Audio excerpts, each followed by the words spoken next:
Hey, what's going on, everyone? Thank you for tuning in and checking out my latest video. So today's video is going to be talking about the Anthony Joshua versus Deontay Wilder negotiations. We're going to be getting into some social media numbers. We're going to talk about some purses, some attendances for both of these guys' fights. Also talk about this reported $50 million dollar offer that everybody in America was calling Anthony Joshua a duck for a very long time. Then we're also going to get into the DAZN contract that was offered to Deontay Wilder and talk about this ESPN World Fame 100 list as well. So I hope you guys enjoy this video. And the point of this video, guys, is to kind of give you guys some numbers, let you guys make some decisions on yourself. And I'm also going to give you guys some of my thoughts as well on just some of the negotiations and some information that I wasn't privy to before that I wanted to share with you guys. So I hope you guys enjoy this video. So first thing is first in this video, guys, we have to give credit to Deontay Wilder. Deontay Wilder is doing an excellent job promoting himself. You see him on the Breakfast Club. You see him on NCAA yesterday.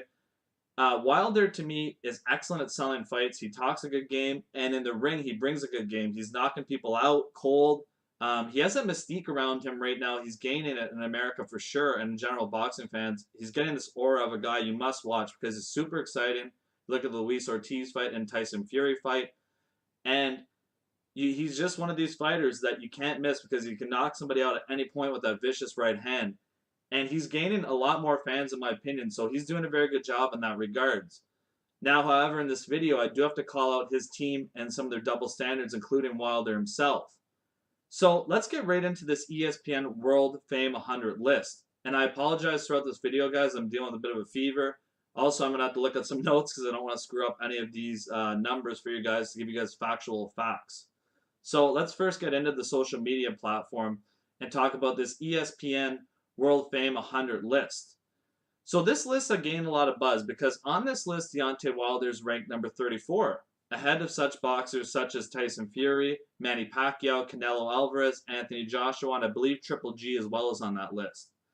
So Wilder, that was a big thing that a lot of people in the U.S. media are running with. They're saying, see, he's gaining so much traction. He's super popular. Look at him. He's more popular than all these boxers. What I failed to realize at the time, I also questioned this list immediately when it came out. What I found out, though, however, was this poll concluded on December 7th. ESPN Analytics, for the searches on their website, concluded December 7th. Now, what that means is Wilder and Fury fought in early December. So, of course, they're going to get tons of hits on that website because, A, it was a controversial fight. B, people want to hear what both of them are saying after the fight if there's going to be a rematch. And it was such an exciting fight. People are looking up all kinds of stuff relating to that fight. And Tyson Fury pulling the Undertaker move like he was out of WWE. So those stats there are very misleading about the searches relating to Deontay Wilder and that. Now, if you did one for a whole year, I guarantee you that changes. But, of course, at that point, it was a spike. And that's what happened on the numbers with Deontay Wilder, in my opinion. Good for him. And like I said, I definitely think he is gaining traction, but I think that those numbers are a little misleading in my opinion. And thank you to Chris Henderson for letting me know about that because I wasn't aware of that. Very good American reporter. Definitely check him out on Facebook. Breaks a lot of big stories. Very reliable resource of information in the boxing world. So now that we're on this subject of social media analytics, let's first look up Anthony Joshua on Instagram. Anthony Joshua has 8.6 million Instagram followers. Deontay Wilder has 1.7 million. Then we look at some recent videos put out by the two teams in the last, say, 10 days to 2 weeks ago. So Anthony Joshua did a cribs tour of his facility that he's living in right now. It gained 2.1 million views. Now, on the other hand, Deontay Wilder put up his face-off. Of course, that's on the Showtime page. That's who Deontay Wilder fights with. The Showtime page has up the Wilder face-off versus Dominic Brazil. Both of those guys dislike each other. There's going to be big numbers for this on Showtime, honestly, in my opinion, and the gate's going to be good as well. There were 660,000 views on that. So there's definitely a bit of a gap in that regards as well. And moving on, guys, let's also get in now to this $50 million offer that apparently Shelly Finkel and his team, the Wilder team, made to Anthony Joshua and Eddie Hearn of Matchroom Sports, of course. So looking at this offer, guys, for the longest time, we didn't know much information about it. Some people claimed there was no proof of funds. Some people claimed there was. You heard back and forth going on about it. Now, what is interesting is there was an interview in August on Boxing Social with Frank Warren. And Frank Warren, of course, Shelly Finkel, Deontay Wilder's manager, has bragged how great a relationship that him and Frank Warren have. They made the Tyson Fury fight so quick. They're great business partners, this and that. He said in the interview that BT Sports was the one who was putting up that $50 million to fund the Joshua versus Deontay Wilder fight. Lou DiBella, who also promotes Deontay Wilder, also confirmed this on the Boxing Voice. So why this is a big deal, guys, is so that $50 million is coming from BT Sports. And for those of you who aren't aware, Anthony Joshua is currently with Sky Sports, who distributes his fights in the UK and puts it on pay-per-view. And he has a massive deal with Sky Sports, paying him a boatload of money, and they've been with him since the early start of his career. So what you have then is Anthony Joshua essentially would have to breach his contract to take that deal. So to me, that is not a fair offer. That is not a legitimate offer. But why is it so hard to find that information everywhere? I had to dig that up everywhere online, and I had to go through hours of the Boxing Voice to hear this kind of stuff. And I just think it's appalling that we don't know this information, and you guys are running around calling a certain fighter a duck when you don't even know the terms of the deal. I just don't understand the logic behind that. I think it's very misleading. And as media, people need to do a better job of actually painting what's going on, in my opinion. Now, let's talk about this DAZN offer for Deontay Wilder. So Deontay Wilder was recently offered $120 million. This is according to Yahoo Sports from DAZN. So how this deal breaks down is the first fight versus Anthony Joshua, Deontay Wilder will get $40 million. The rematch will be another $40 million. Then he'll be getting $20 million to fight Dominic Breazeale. And then he'll get another $20 million for an undisclosed fourth opponent, whoever they agree upon. So when you look at that, that's a pretty good deal in my opinion, considering the purses that Deontay Wilder has made in his career so far. So let me get on my notes here for this. So Wilder versus Ortiz. So these are recent fights. Wilder made $2.1 million versus Ortiz. And versus Tyson Fury, he made $4 million plus a pay-per-view percentage, which it's hard for me to track down exactly what he's getting from this percentage. So I can't give you guys a fair estimate on that, honestly, in my opinion. Then when you look at some viewership, now these are actually quite good for Deontay Wilder. I have to say these are very, very good numbers. So he got 325,000 pay-per-view buys for the Tyson Fury card. So that's actually very good because considering in Canada and the US, that was like $75 a pop.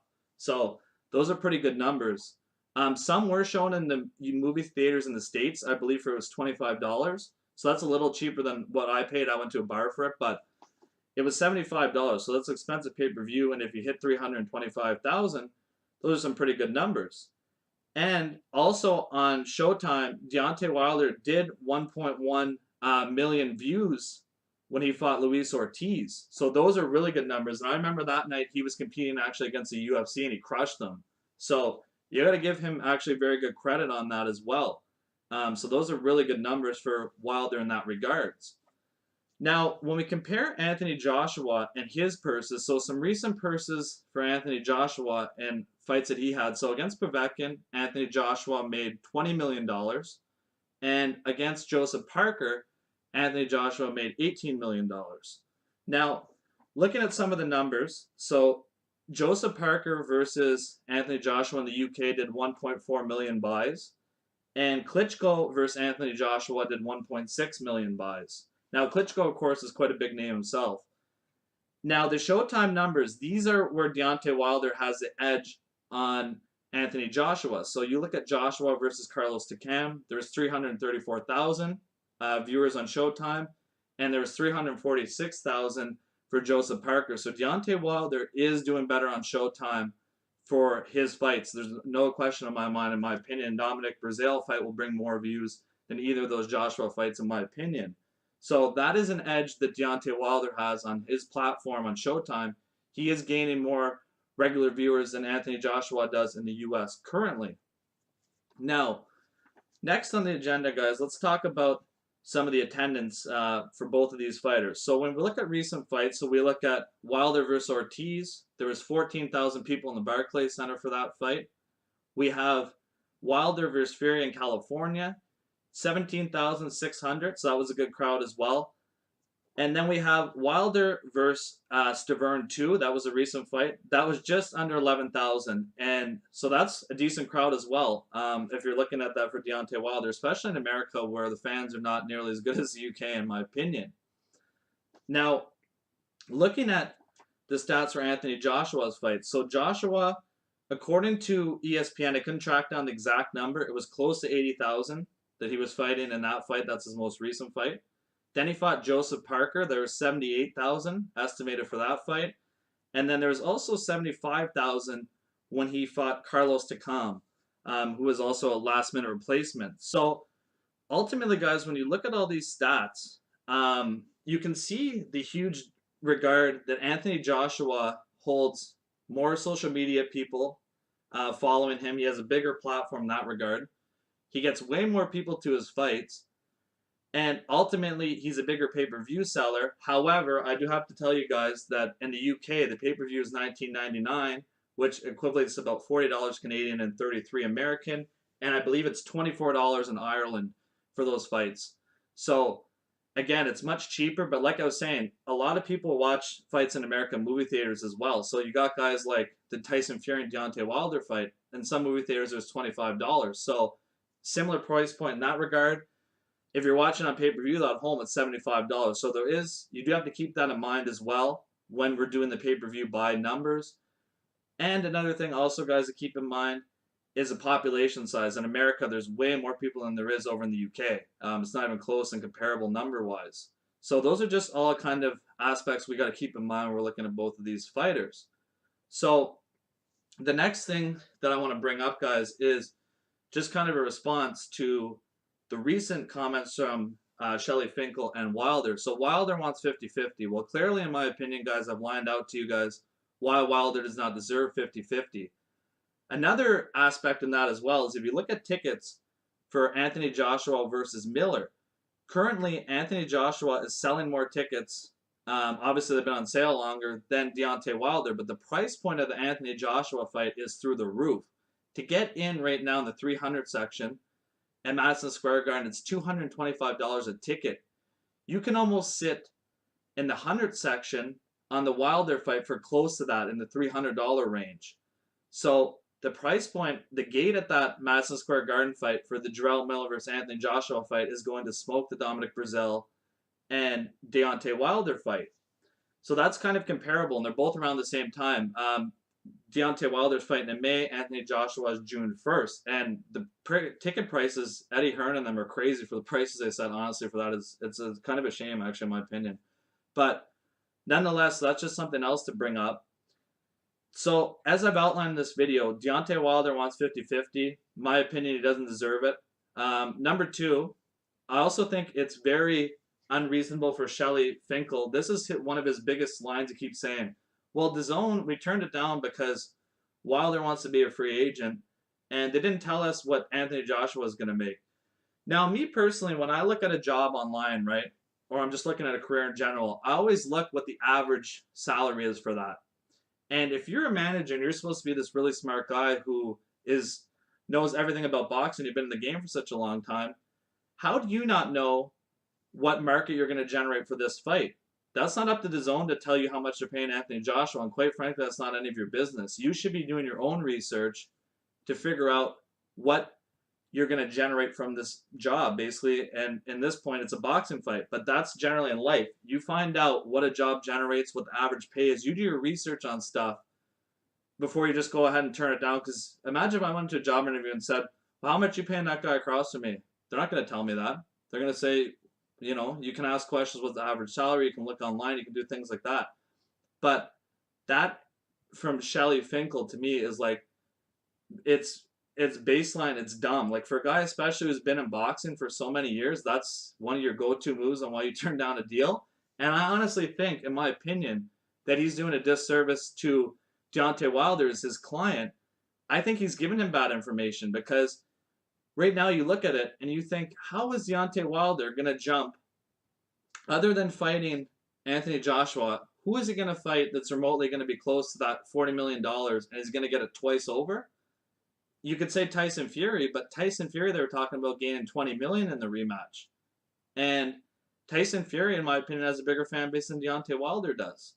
So it's like, at the very most, I could see Deontay Wilder making 20 million, close to that, maybe and that's the best case scenario. The pay per view does well, and then you're turning down this huge $120 million offer from DAZN, but yet at the same point, your team is criticizing Anthony Joshua on his team when Deontay Wilder's team had turned down meetings from the start and wouldn't give a correct answer on where this money's coming from. So it's a lot of very biased stuff the team Wilder's doing that a lot of people aren't reporting because Deontay Wilder, in my opinion, is American and they're giving this guy a pass and his team a pass. I truly believe that Deontay Wilder does want the fight. I think that Deontay Wilder, in my opinion, though, has very bad advice and a very bad team in place to help him out and get him to where he needs to be, in my opinion. I think he does a lot of stuff by himself, honestly speaking. I ultimately am just a fan. I want to see the fight as much as you guys do, but I just thought it was very important to bring up some of these points in a discussion. Really want to hear what you guys think about this video, guys. Leave some feedback underneath. Let me know your comments. Let me know what you thought. Did I miss anything? Anything else you wanted me to touch on? Let me know, guys. Appreciate it. Thank you very much. Ultimately, who do you think is wrong in this negotiation? Do you guys care, or you just want to see the fight, man? Just let me know what you guys think. Thank you very much for tuning in and checking out the video once again. Appreciate it. Thank you.